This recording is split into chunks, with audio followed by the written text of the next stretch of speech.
क्या गजब हुआ, गुटखा खाते हुए उस लड़के के मन के अंदर की चेतना जग गई। उसको समझ में आया कि भैया ये तो बड़ी बात हो गई, ये तो बहुत कमाल की बात हो गई कि ऐसा हुआ वो लड़का एक बार अपने खुद के पैसे से, जो कभी आज तक मंदिर नहीं जाता था, वो लड़का महावीर जी जाकर के भगवान महावीर स्वामी के दर्शन करे। उस लड़के ने पहली बार क्षणिक चरित्र उठाया। क्षणिक चरित्र उठा करके गुटखा खाते हुए लड़के के हाथ में संत की बात सुनकर के ग्रंथ आ जाए, दुनिया का कितना बड़ा आश्चर्य है। लेकिन देशना लब्धि तो मिले।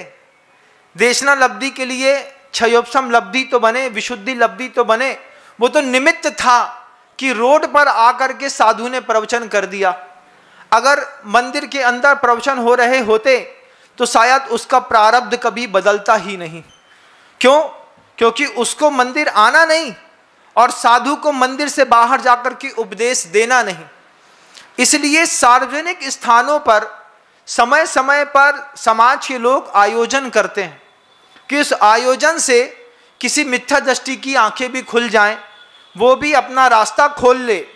तो भव्यों के उद्धार के लिए रोड पे प्रवचन कराए जाते हैं बंधुओं।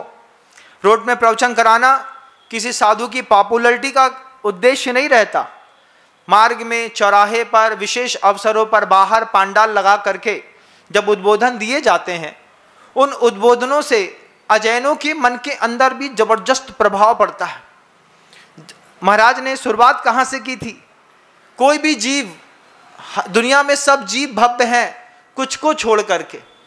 उसमें जब तिर्यंच भक्ति कर सकता है, जब गैया भक्ति कर सकती है, जब तुम्हारी मैया भक्ति कर सकती है, तो तुम लड़के होकर के मंदिर के अंदर क्यों नहीं आते? मंदिर के अंदर आने में तुम्हें क्या आपत्ति है? क्या चुभता है मंदिर के अंदर का?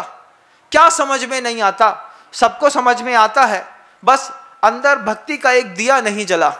उसको दिया माता पिता ने भी कभी जलाया नहीं और बाद में संतों के सहयोग उसको मिले नहीं। समाज में अगर अच्छे साधु का चातुर्मास ना होना बंधुओं, समाज कितनी बर्बाद होती है। उन समाज के लोगों से पूछो जिस समाज में पिछले 10-15 सालों से चातुर्मास नहीं हुए। जो लोग, जो परिवार साधुओं से जुड़ा नहीं, उनके घर के अंदर की स्थिति एक बार जाकर के देखो।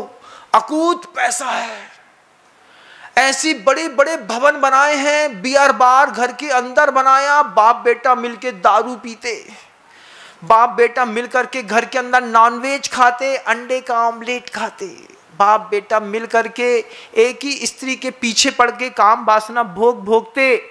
ऐसे परिवार खड़े होते जा रहे हैं समाजों में। क्यों? संत अच्छे आते नहीं, हम अच्छे संतों को बुलाते नहीं। भैया अच्छे महाराज आएंगे तो खर्च ज़्यादा कराएंगे। खर्च क्या कराएंगे? अच्छा साधु खुद ही इतना बड़ा पुण्यात्मा होता है, जहां जाता है उस पूरे के पूरे मंदिर को भर देता है। अच्छे साधु की दुनिया दीवानी है। अच्छे साधु के पीछे धन, वैभव, यश, कीर्ति सब अपने आप घूमता भागता रहता है।